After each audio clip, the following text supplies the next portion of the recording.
प्रणमो अनन्तान् नमो सिद्धान् प्रणमो आर्यान् नमो वज्रान् प्रणमो लोये सर्वसाम्राज्ञम् अरिहन्त सिद्ध सूर्योपाध्याय साधु सर्वम् अग्नि प्रकाशी मांगलिक उपकारी है इनको स्वरूप जाने राग देवई जो भक्ति आय को नहाय स्तुति को चारी है धन्य धन्य तुम ही से काज सब आज भई कल जुड़ी बारे बारे वंदना हमारी है मंगल कल्याण सुख ऐसो हम चाहते हैं हो मेरी ऐसी दशा जैसी तुम्हारी है हो मेरी ऐसी दशा जैसी तुम्हारी है।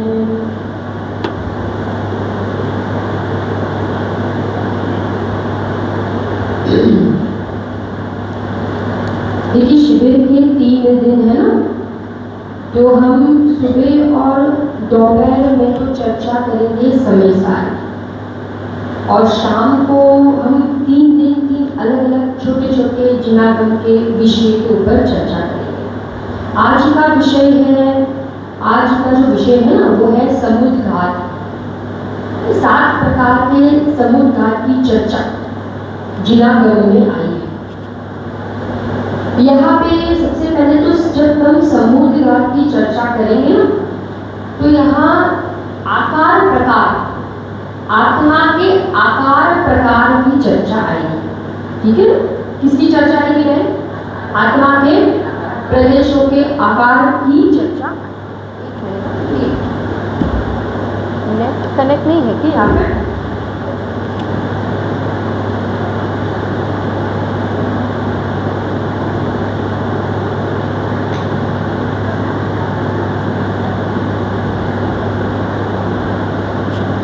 आत्मा में एक शक्ति है और जिस 47 शक्तियों का नाम सुना होगा ना, उसमें एक शक्ति आती है जिस शक्ति का नाम है संकोच विस्तार नाम की शक्ति। क्या है ये संकोच विस्तार? क्या होता है ये संकोच और विस्तार? देखिए बहुत इंटरेस्टिंग टॉपिक है ये। जब आत्मा चींटी के शरीर में जाता है ना तो आत्मा में ऐसी शक्ति है कि उसके प्रदेश कैसे हो जाते हैं? संकुचित हो जाते हैं। प्रदेश कैसे हो जाते हैं? संकुचित हो जाते हैं। और जब आत्मा के प्रदेश हाथी के शरीर में जाता है तो विस्तार हो जाते हैं, फैल जाते हैं, प्रदेश फैल जाते हैं। इसको ही क्या कहते हैं? संकोच और विस्तार, है ना। अब देखिए मैं समुद्घात की परिभाषा लिखाती हूँ। समुद्घात माने क्या है ना? समुद्घात की परिभाषा लिखिए। मूल शरीर को छोड़े बिना, क्या कहा? मूल शरीर को छोड़े बिना आत्मा के प्रदेशों का बाहर फैलना। फिर से आई रिपीट, मूल शरीर को छोड़े बिना आत्मा के शरीर प्रदेशों का, आत्मा के प्रदेशों का कहाँ फैलना? बाहर फैलना। उसको क्या कहते हैं? समुद्घात कहते हैं। आप लोग रिपीट करोगे? बोलिए, किसने लिख लिया? एक साथ सभी एक साथ। हाँ, प्रदेशों का कहाँ फैलना? बाहर फैलना। उसको क्या कहते हैं? समुद्घात कहते हैं। जैसे मैंने लिखा ना संकोच विस्तार, उसमें बहुत बार दीपक का दृष्टांत हम सुनते हैं ना। ये दीपक होता है ना, दीपक तो वो कोई भी घड़े में जाता है, छोटे घड़े में, बड़े घड़े में, तो वो वैसे घड़े रूप माने आकार रूप प्राप्त हो जाता है ना, उसका प्रकाश फैल जाता है। छोटे घड़े में गया तो उसका प्रकाश उतने एरिया में सीमित हो जाएगा, फैल जाएगा। ठीक है ना। बंद कमरा हो तो वो प्रकाश पूरे कमरे में क्या हो जाता है? फैल जाता है। ऐसी आत्मा में क्या है? ऐसी एक गजब की संकोच विस्तार करने की क्या है? शक्ति है। समुद्घात की परिभाषा सबको समझ में आई? मूल शरीर को छोड़े बिना आत्मा के प्रदेशों का क्या होना? बाहर फैलना। उसको क्या कहते हैं? समुद्घात कहते हैं। ठीक है ना। मैं यहाँ से 7 प्रकार के समुद्घात, देखिए चर्चा 7 की करेंगे अपन अभी। कौन कौन से हैं ये 7 प्रकार के समुद्घात? तो मैं नाम बताती हूँ। सबसे पहला है मारणांतिक समुद्घात। मारणांतिक समुद्घात कौन सा है? क्या हो रहा है?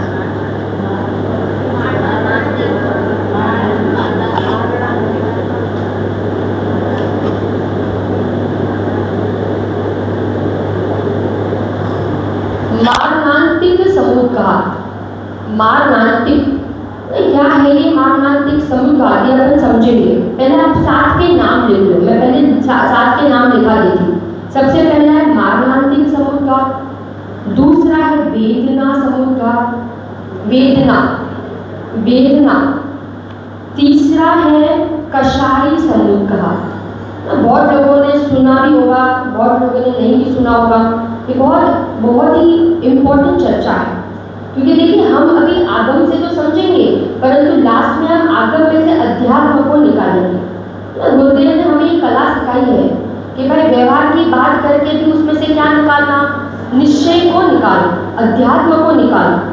तो हमने 2 भेद देखे। सबसे पहला मारणांतिक, दूसरा वेदना। अब लिखना, तीसरा है कषाय समुद्घात, चौथा है वैक्रियक समुद्घात। वैक्रियक समुद्घात, पीछे आवाज आ रही? वैक्रियक समुद्घात। ठीक है, 4 हो गए। फिर आप लिखना 5वां तेजस समुद्घात। ये बहुत इंटरेस्टिंग टॉपिक है। अपने जो पंडित संजीव जी है ना, संजीव जी थे ना, उन्होंने भी समुद्घात के ऊपर एक पुस्तक लिखी है। आपको कभी मिले तो आप जरूर पढ़ना। और अभी अपन समझ रहे हैं तो आपके लिए बहुत इजी हो जाएगा। कौन सा वाला बताया मैंने? कौन सा वाला? तेजस। उसके बाद लिखना 6वां आहारक समुद्घात। ठीक है। और 7वां अंतिम है, 7वां है केवली समुद्घात। ये तो सबने सुना होगा कि आत्मा के प्रदेश पूरे लोकाकाश लोक में क्या हो जाते हैं? फैल जाते हैं। ठीक है। तो मैं पूछते ना प्रश्नोत्तर माला में, भाई प्रश्न है कि आत्मा के प्रदेश कितने हैं? तो कितने हैं? लोक प्रमाण असंख्यात है ना। क्योंकि आज जब केवली समुद्घात होता है ना, तो उस समय क्या होता है कि आकाश के एक-एक प्रदेश के ऊपर, लोक के एक-एक प्रदेश के ऊपर आत्मा के एक-एक प्रदेश क्या हो जाता है? स्थित हो जाता है। माने पूरा आत्मा लोक में क्या हो जाता है? फैल जाता है। उसको कहते हैं केवली समुद्घात। वो लास्ट में अपन देखेंगे। अपन सबसे पहले आते हैं, कौन सा वाला बताया दीदी? कौन सा वाला? मारणांतिक समुद्घात। तो लिखिए मारणांतिक समुद्घात। पहले समझना मारणांतिक समुद्घात क्या होता है। देखिए जब किसी जीव का मरण होता है ना, तो उसके अंतर मुहूर्त पहले, कितने समय पहले? अंतर मुहूर्त पहले उसको ऐसी अंदर में जिज्ञासा हो कि मैं मरकर कहाँ जन्मूंगा, कहाँ उत्पन्न होऊंगा। ठीक है ना। तो अंतर मुहूर्त पहले जिस जगह पे वो जन्मने वाला है ना, वहां जाकर उस आत्मा के प्रदेश क्या हो जाते हैं? वहां जाकर स्पर्श करके फिर से मूल शरीर में आ जाते। समझ में आ रहा है? पहले तो ये कब होता है? मरण के अंतर मुहूर्त पहले। ठीक है। क्यों होता है ये? उस जीव को क्या जिज्ञासा हुई कि मैं मरकर कहाँ जन्मूंगा। ठीक है। तो उसके प्रदेश आत्मा में से निकलकर, ठीक है ना, फैलकर जहाँ जन्मने वाला है ना, वहाँ स्पर्श करके, उस भूमि को स्पर्श करके वापस मूल शरीर में आ जाते हैं। आ रहा समझ में आ रहा? बराबर। उस समुद्घात को क्या कहते हैं? मारणांतिक समुद्घात कहते हैं। ठीक है। मैंने देखिए परिभाषा निकाली है, मूल शरीर को छोड़े बिना सारे के सारे प्रदेश नहीं निकल जाते। मूल शरीर को छोड़े बिना प्रदेशों का बाहर फैलना, उसको समुद्घात कहते हैं। ये हो गया पहला समुद्घात, जिसका नाम क्या बताना? मारणांतिक समुद्घात। ठीक है। अब देखिए इंपॉर्टेंट बात, ये मारणांतिक समुद्घात सबको नहीं होता है ना। इसके लिए नियम है। जिस गुणस्थान में मरण ना हो, जिस गुणस्थान में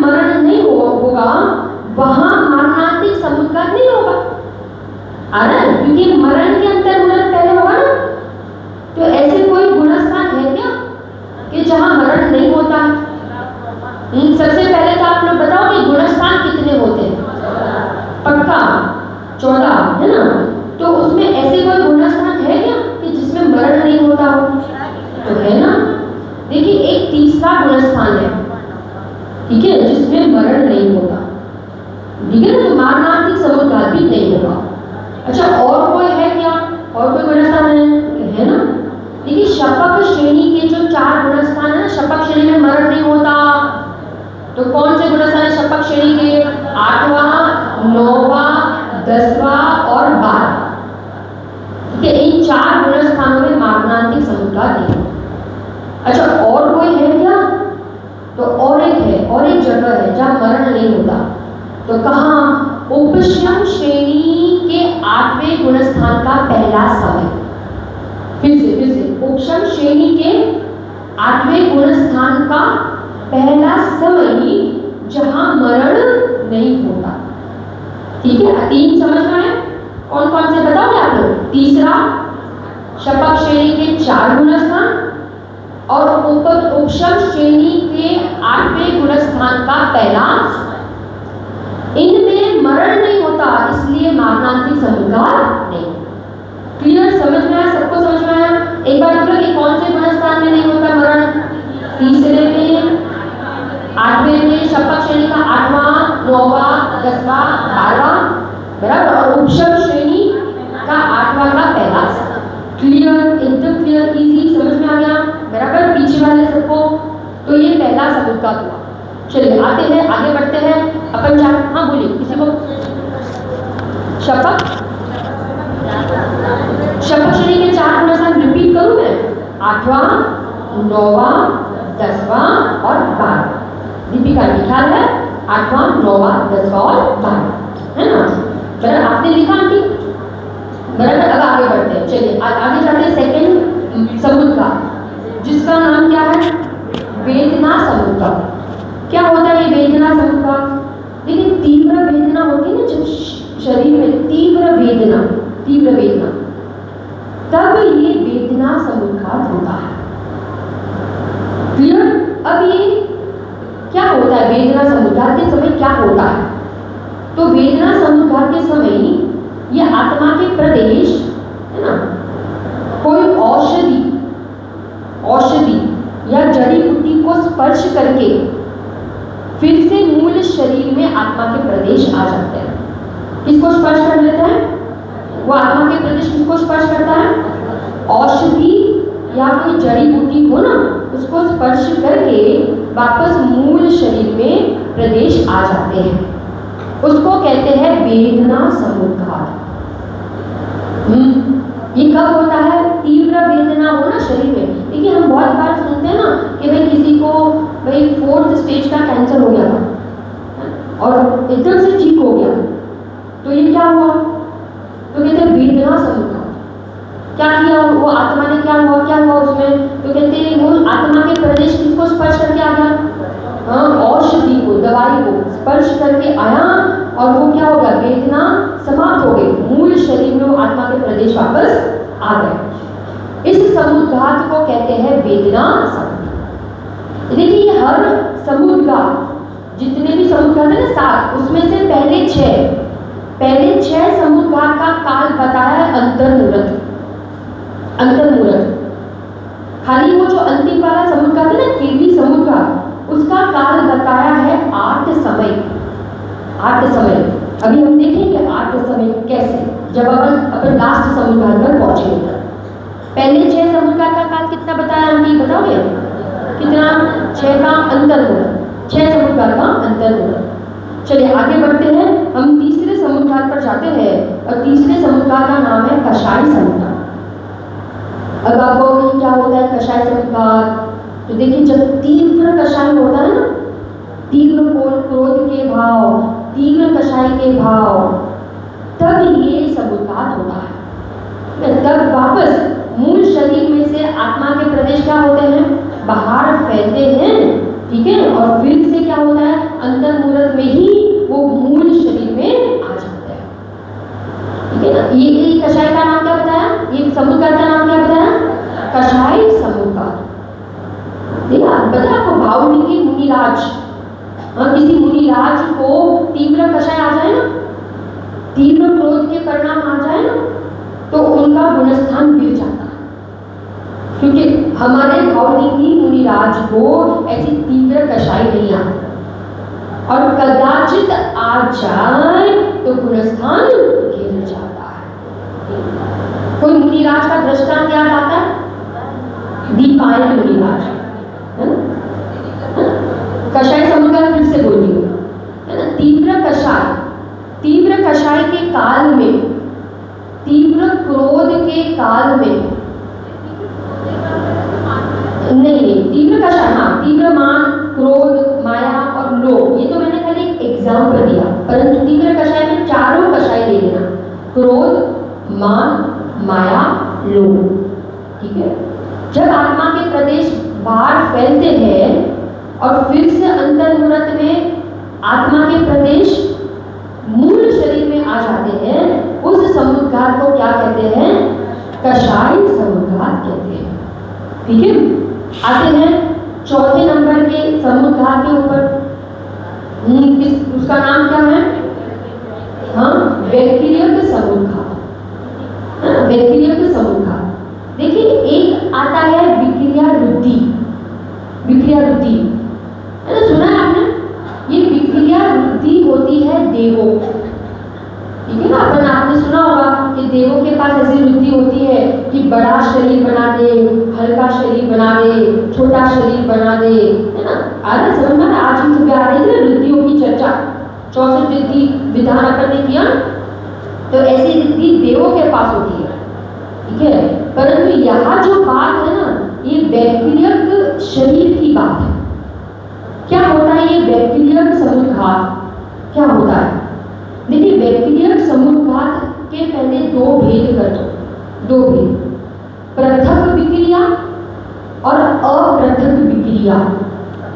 ठीक है, वैक्रियक समुद्घात दो में डिवाइड, पृथक विक्रिया और अपृथक विक्रिया। ठीक है, अभी क्या है पृथक विक्रिया, अपृथक विक्रिया, तो समझना। देखिए पृथक विक्रिया माने क्या? मूल शरीर तो रहता है विमान में, मूल शरीर कहाँ रहता है? विमान में, परंतु उसी मूल शरीर से अन्य शरीर बना सके, अन्य शरीर बनाता है। क्या कहा? मूल शरीर रहता है यहाँ विमान में और अन्य शरीर बना सकता है, उस विक्रिया को कहते हैं पृथक विक्रिया। ठीक है, फॉर एग्जाम्पल देखिए ये जो ये पहले तो ये वैक्रियक समुद्घात किस किस जीव को हो सकता है, किस किस जीव को, तो कॉमन आप पहले लिख लो, कौन कौन से जीव को हो सकता है ये वैक्रियक समुद्घात, कौन कौन से जीव को हो सकता है? तो लिखो देव, नारकी, देव, नारकी और मनुष्य गति में चक्रवर्ती। ठीक है, चक्रवर्ती को नारायण, प्रतिनारायण और कामदेव, है ना, इन सबको ये वैक्रियक समुद्घात हो सकता है। फिर से कौन कौन से जीव बताए? देव, नारकी, मनुष्य में चक्रवर्ती, नारायण, प्रतिनारायण, कामदेव। अभी जो पृथक विक्रिया बताए, पृथक विक्रिया उसमें क्या बताया? मूल शरीर तो रहता है महल में, मूल शरीर तो रहता है विमान में, परंतु उसी से क्या बनता है, बनाता है अन्य शरीर बनाता है, उस विक्रिया को क्या कहते हैं? पृथक विक्रिया। इसी का तो पृथक शरीर बनाता है ना, तो आपको याद रहेगा उस विक्रिया को क्या कहते हैं? पृथक विक्रिया। जैसे चक्रवर्ती है, चक्रवर्ती, तो चक्रवर्ती को होती है कितनी रानियां? शानुजा रानी। तो मूल शरीर तो रहता है महल में, बराबर, परंतु उसी पृथक विक्रिया से क्या बनाता है? तो कहते हैं अलग अलग ये शरीर बनाता है, समझ में आया? और ये सारी रानियों से वो होता है, उस विक्रिया को क्या कहते हैं? पृथक विक्रिया। क्लियर? अब ये अपृथक विक्रिया क्या है? अपृथक विक्रिया क्या है? तो देखिए ये क्या है, परिभाषा है, तो अपने मूल शरीर को ही अपने ही मूल शरीर को अलग अलग आकार बनाता है। अपने ही मूल शरीर को क्या करता है? मूल शरीर को अलग अलग आकार बनाता है। उस विक्रिया को क्या कहते हैं? अपृथक विक्रिया। अपने ही मूल शरीर को कैसा बनाता है? अलग अलग प्रकार के क्या बनाता है? मूल शरीर से ही आकार बनाता है। मूल शरीर को ही अलग अलग आकार रूप परिणमित करता है। उस विक्रिया को कहते हैं अपृथक विक्रिया। ठीक है, जैसे आपने 6 धारा में सुना होगा कि भाई 6 धारा में लिखा है नरक का वर्णन जहाँ बताया ना पहली ढाल में, तो वहाँ बताया कि करोड़ों बिच्छू डंक मारते हैं। ठीक है ना, वैतरणी नदी में करोड़ों कीड़े होते हैं।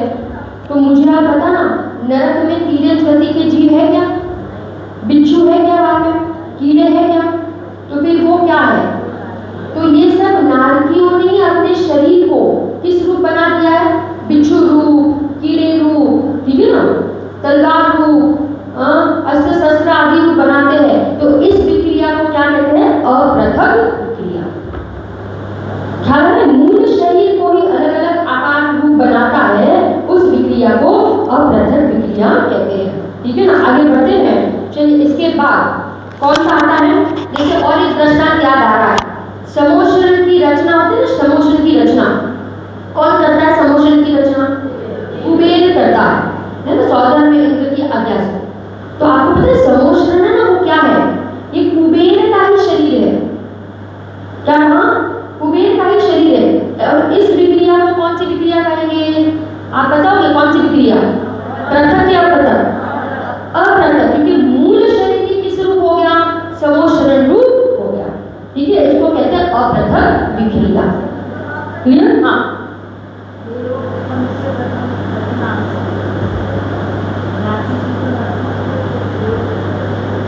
देवसु, हाँ, मनुष्य गति नहीं, मध्य लोक में। हाँ, बहुत अच्छा प्रश्न। नारकी जीव कहीं नहीं जा सकते। नारकी जीव नरक को छोड़कर कहीं नहीं जा सकते।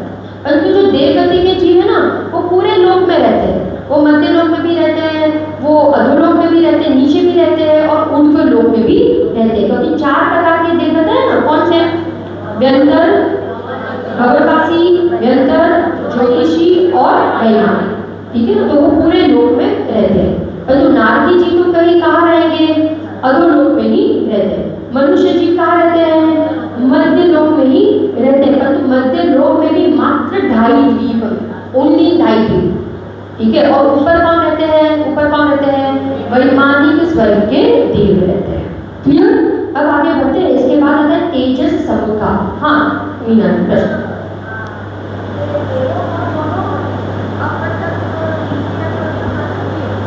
देवों को, हाँ, देवों को दोनों हो सकती है, पृथक भी और अपृथक। नारकी को होगी अपृथक, ठीक है ना, चक्रवर्ती को होगी पृथक।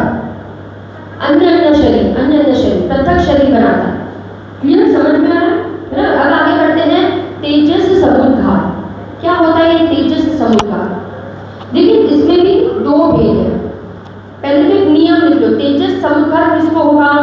कि जिसके पास तेजस वृद्धि हो, जिसके पास तेजस वृद्धि होगी उसको ही ये तेजस समुद्घा हो सकता है। उसके भी 2 भेद बताए, अनिसरण और निसरण। इतना सरल है, अभी याद हो जाएगा। अनिसरण और निसरण। ठीक है, तेजस समुद्घा को 2 में विभाजित कर दिया। आप लोग रिपीट करोगे एक बार? कौन से बताया नाम?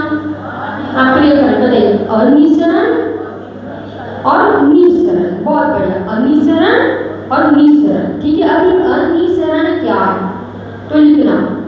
ठीक है, तेजस माने शरीर में कांति उत्पन्न करने का काम करता है तेजस शरीर। तो 3 शरीर है ना, औदारिक, वैद्यक और आहार।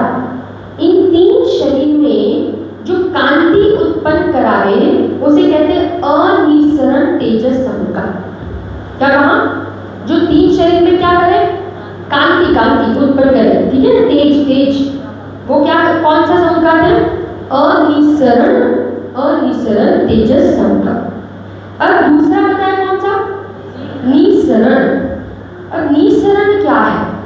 तो उसमें भी दो भेद है, अशुभ और शुभ। अशुभ और शुभ, अशुभ तेजस और शुभ तेजस। ठीक है, फिर से दो भेद कौन से बताए? निसरण के, अशुभ तेजस और शुभ तेजस। क्या होता है अशुभ तेजस?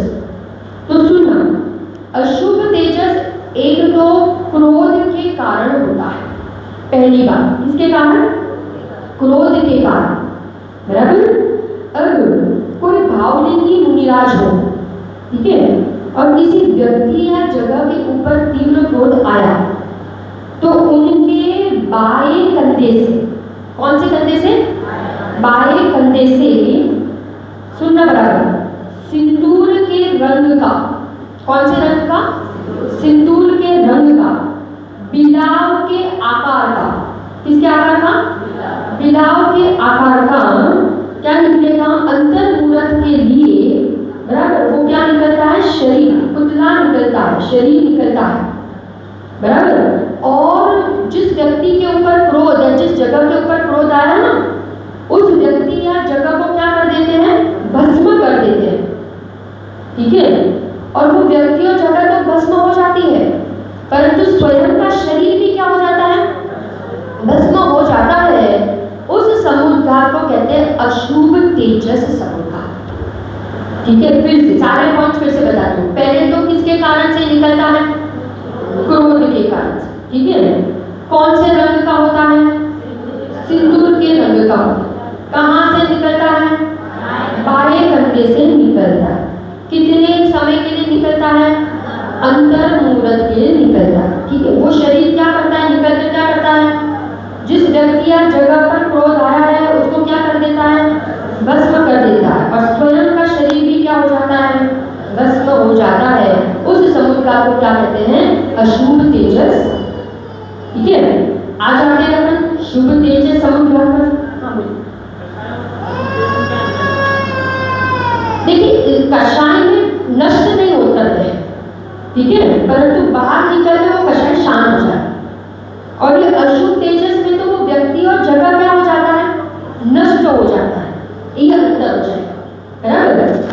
अब यहाँ शुभ तेजस, शुभ तेजस समुद्घात क्या होता है? तो लिखना, देखिए वो निकलता है क्रोध के वश, तो ये निकलता है करुणा के वश। हाँ, किसी के ऊपर करुणा आ गई, किसी के ऊपर दया आ गई, तो ये निकलता है। अब जैसे वो निकला था बाएं कंधे से, तो ये निकलेगा दाएं कंधे से। वो था किसके रंग के समान? सिंदूर, ये लिखना सफेद रंग होता है। इस शरीर का रंग क्या होता है? सफेद होता है, बराबर। और ये भी निकलता अंतर मूरत के लिए, परंतु नहीं, इसका आकार वैसा नहीं होता है ना। अब ये निकलता है तो ये अंतर मूरत के लिए निकलता है, परंतु जहाँ असाता हो, जहाँ कोई महामारी फैली हो, जहाँ कोई कोरोना जैसा रोग फैला हो, प्लेग जैसा रोग फैला हो, उस जगह को क्या कर देता है? उस जगह को, उन व्यक्तियों को क्या कर देता है? शांत करके क्या हो जाता है? वो शरीर वापस कहाँ आ जाता है? आत्मा के प्रदेश वापस मूल शरीर में आ जाते हैं। समझ में आ रहा है? उस जगह को शांति प्रदान करके वो वापस आत्मा के प्रदेश मूल शरीर में आ जाता है। उस समुद्घात को क्या कहते हैं? शुभ तेजस समुद्घात कहते हैं, ठीक है। फिर से एक बार बोलूं, किसके कारण से निकलता है? करुणा के वश, ठीक है। कहाँ से निकलता है? हाँ, दाएं कंधे से। किस रंग का होता है? बराबर। और किस लिए निकलता है? किस लिए निकलता है? कहीं कोरोना महामारी प्लेग जैसी परिस्थिति बन जाए तो वहां वापस क्या कर देता है? शांत करके वापस क्या हो जाता है? मूल शरीर में आत्मा के प्रदेश आ जाते हैं, उसको कहते हैं शुभ तेजस समुद्घात। क्लियर? ठीक है। अब अंतिम रह गया, 6 हो गए ना, 6, 5 और एक बाकी है। कौन सा? आहारक समुद्घात, 6वां। तो इसके लिए एक नियम है, ये आहारक समुद्घात भी किसको होगा? किसको होगा आहारक समुद्घात? तो लिखना, आहारक वृद्धिधारी मुनिराज को ही होगा। आहरक समुद्गार आहरक वृद्धिधारी मुनिराजों भी होता है। बराबर। अब ये क्यों होता है, क्यों होता है, आहरक समुद्गार क्यों होता है? तो इसके लिए दो कारण बताए, दो कारण, दो पॉइंट। कोई मुनिराज को तीर्थ वंदना की भावना हुई, ठीक है, कोई तीर्थ के वंदन करने की क्या हुई, भावना हुई। और दूसरा कारण बताया कि कोई मुनिराज को तत्व संबंधी कोई शंका हो, है ना, तत्व संबंधी क्या हो, शंका हो। तो जिज्ञासा को शांत करने के लिए ये आहारक शरीर निकलता है। अब ये आहारक शरीर कहाँ से निकलता है, कहाँ से निकलता है? तो ये मस्तक में से निकलता है, ठीक है। कितना बड़ा होता है ये? 1 हाथ प्रमाण होता है, ठीक है ना, स्फटिक मणि जैसा होता है। और ये अंतर्मूलक के लिए निकलता है, बराबर। और कहा जाता है, ये कहा जाता है जैसे कोई प्रश्न हो ना, शंका समाधान माने शंका हो तत्व संबंधी, तो वो तीर्थंकर केवली शुद्ध केवली के पास जाकर शंका समाधान करके वापस वो क्या हो जाते हैं, आत्मा के प्रदेश मूल शरीर में आ जाते हैं। समझ में आ रहा है? उस समुद्गार को कहते हैं आहरक समुद्गार। आई रिपीट फिर से एक तो यह आहरक समुद्गार किसको होता है? आहरक वृद्धिधारी मुनिराज। क्लियर? कहाँ से निकलता है ये शरीर? मस्तक में। कितना बड़ा होता है ये? 1 हाथ प्रमाण, ठीक है ना, बराबर। फिर ये किसके लिए निकलता है? दो कारण। एक तो मुनिराज को तीर्थ वंदना की क्या हो, भावना, और दूसरा कारण क्या बताया? शंका हो, तत्व संबंधी कोई जिज्ञासा हुई हो, ठीक है। तो वो केवली शुद्ध केवली के भाई पास जाकर वो समाधान करके मूल शरीर में वापस आ जाते हैं। उस समुद्गार को कहते हैं आहरक समुद्गार। क्लियर? अब लास्ट वाला है जिसका नाम है क्या है? केवली समुद्गार, ठीक है। तो अभी केवली समुद्गार क्या है तो अभी समझना। देखिए कर्म कितने हैं? 8। अनंत भगवान के पास अभी कितने बचे हैं? 4, ठीक है। 4 कौन से? अवधानी, है ना। कौन कौन से नाम बताओ आप एक बार?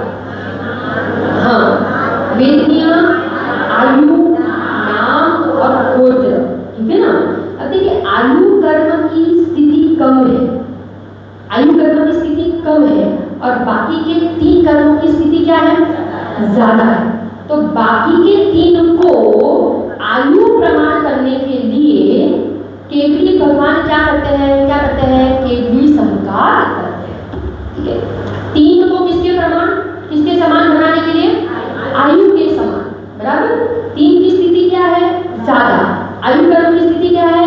कम। अभी कब होता है तो लिखना 13वें कीर्वस्थान के अंत में होता है, ठीक है।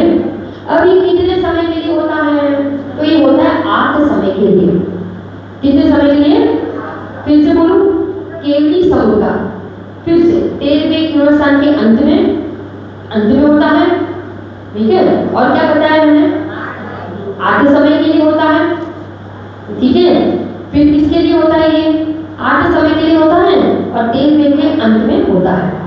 अब ये आयु कर्म के प्रमाण 3 कर्मों को बनाने के लिए केवली समुद्गार किया जाता है।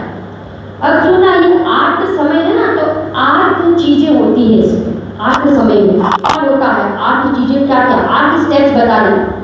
सबसे पहला स्टेप तो ये आत्मा के प्रदेश दंडाकार रूप होते, दंडाकार। पूरे लोक में कैसे फैल जाते हैं? दंडाकार। पहला स्टेप लिखिए, पहला स्टेप कौन सा है? दंडाकार, ठीक है। दूसरा कपाट आकार, कपाट के जैसा फैलते हैं, कपाट आकार। दूसरा, पहला क्या बताया? दंडाकार। दूसरा बताया कपाटाकार। तीसरा प्रतराकार, ठीक है ना। ऐसे वी दिशा में फैलते हैं।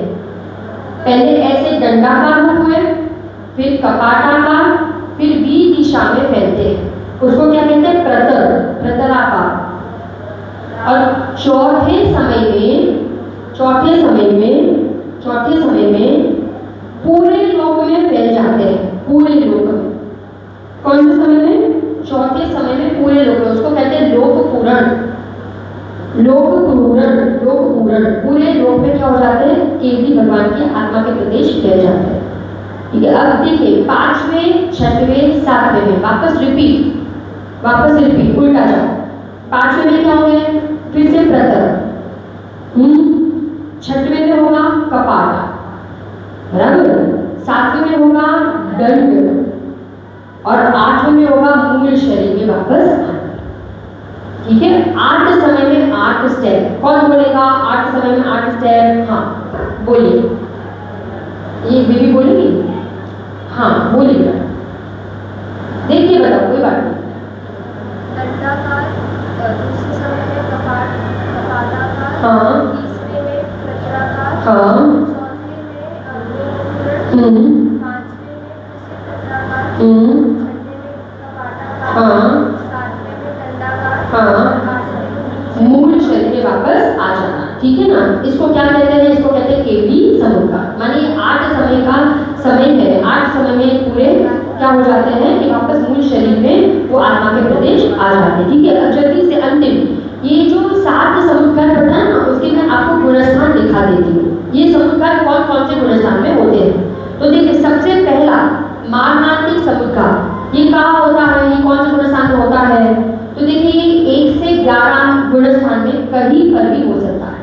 1 से 11वें गुणस्थान में कहीं पर भी हो सकता है, खाली वो 3 को छोड़कर, तीसरा, 8वां 9वां 10वां 12वां शपथ शनि के और 8वां उपशम शनि के पहले समय, उसको छोड़कर पहले से 11वें में कहीं पे भी हो सकता है। अंकित लिखा, कौन सा समुद्घात? पहला मारणांतिक समुद्घात। दूसरा, अब देखना, आप साथ में लिखना, तेजस और आहरण। तेजस और आहरण ये कौन से गुणस्थान में होता है? तेजस समुद्घात और आहरण समुद्घात। तो लिखना 6वें गुणस्थान में होता है। ठीक है ना, 6वें गुणस्थान में होता है। फिर आगे वेदना, कषाय और वैक्रियक। वेदना, कषाय और वैक्रियक ये समुद्घात कौन से गुणस्थान में होते हैं? तो 1 से लेकर 6वें गुणस्थान तक कहीं पे भी हो सकता है। 1 से लेके 6वें में कोई भी एक गुणस्थान में होगा, पहले से लेके 6वें में। ठीक है, कौन से 3 पता है? वेदना, कषाय और वैक्रियक। ठीक है, 1 से 6वें में कहीं पे भी हो सकता है। और केवली समुद्घात तो हमें पता ही है, क्या बताया? 13वें के अंत में होता है, 13 गुणस्थान के अंत में होता है। ठीक है ना, देखिए ये जो आहारक और मारणांतिक समुद्घात है ना, आहारक और मारणांतिक, एक विशेषता और है,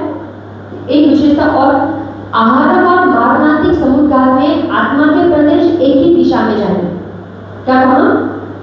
आहारक और मारणांतिक में आत्मा के प्रदेश एक ही दिशा में जाएंगे, और बाकी के जो 5 है, 5 समुद्घात, उसमें आत्मा के प्रदेश 10 दिशा में फैल सकते हैं। कौन से? 10 दिशा में फैल सकते हैं। ठीक है ना, चलिए अभी हमने समुद्घात का स्वरूप समझा। ठीक है, अब इसमें से हम अध्यात्म क्या निकाले, प्रैक्टिकल वेद विज्ञान क्या करें, तो समझना। देखिए, समुद्घात में अपन ने चर्चा की आत्मा के प्रदेशों का बाहर फैलना है, तो इससे आपको क्या समझ में आता है? कुछ समझ में आता है आपको कि देखिए ये आत्मा के प्रदेश बाहर फैलते हैं ना, तो दैट मीन्स कि शरीर और आत्मा कैसे हैं? अलग अलग है, भिन्न भिन्न है। कभी शरीर और आत्मा क्या नहीं हुए, कभी एक नहीं हुए। शरीर यहीं पे रह जाता है, और जब मरण होता है तो आत्मा के प्रदेश उसमें से क्या हो जाते हैं? निकल जाते हैं। ठीक है, आप बता सकते हो शरीर और आत्मा के बीच में कौन सा अभाव है? कौन सा अभाव है? अत्यंता अभाव, अत्यंता अभाव। दूध और पानी कैसे है? दिखते हैं एक, परंतु है कैसे? है दोनों कैसे? पृथक पृथक, अलग अलग। और अपन दिन रात किसके पीछे भाग रहे हैं? इस शरीर के पीछे। लिखा है ना, जय माला पूजा में लिखा है, जिसके शंकारों में मेरा यह महंगा जीवन धुल जाता, अत्यंत असुचर काया से इस चैतन्य का कैसा नाता। अनादिकाल से हमने बोलो, आपको पता नहीं समुद्घात से ये समझ में आता है कि लोकाकाश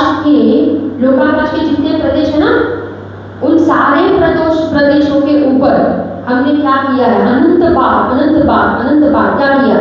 जन्म और मरण किया है। नए शरीर हमने अनंत बार क्या किए हैं? धारण किए हैं। पंच परावर्तन का स्वरूप समझेंगे ना तो आपका दिमाग काम नहीं करेगा। माने ऐसा कोई शरीर जगत में बाकी नहीं है जो हमने धारण नहीं किया होगा।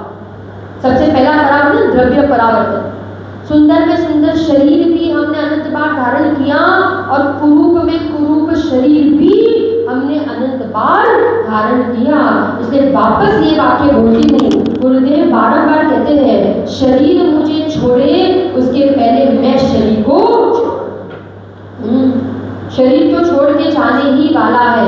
शरीर नहीं कहता है कि तू मुझसे प्रीति कर, ये आत्मा ही क्या करता है? अपने को भूलकर इस शरीर से क्या करता है?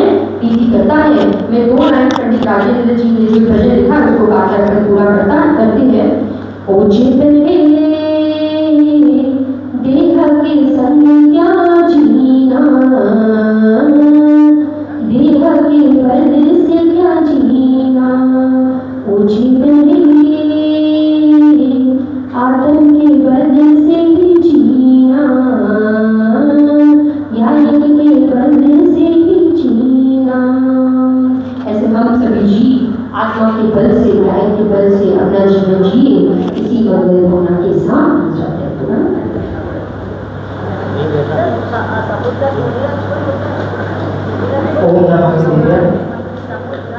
नहीं ऐसा नहीं। गुणस्थान होता है आपको, गुणस्थान एक मिनट सभी बैठेंगे। ओम नमः शिवाय। कल का कार्यक्रम आप सुन लें। कल रत्नात्रय महामंडल विधान का आयोजन किया जाएगा। प्रातः काल समस्त कार्यक्रम सविधावक है। ठीक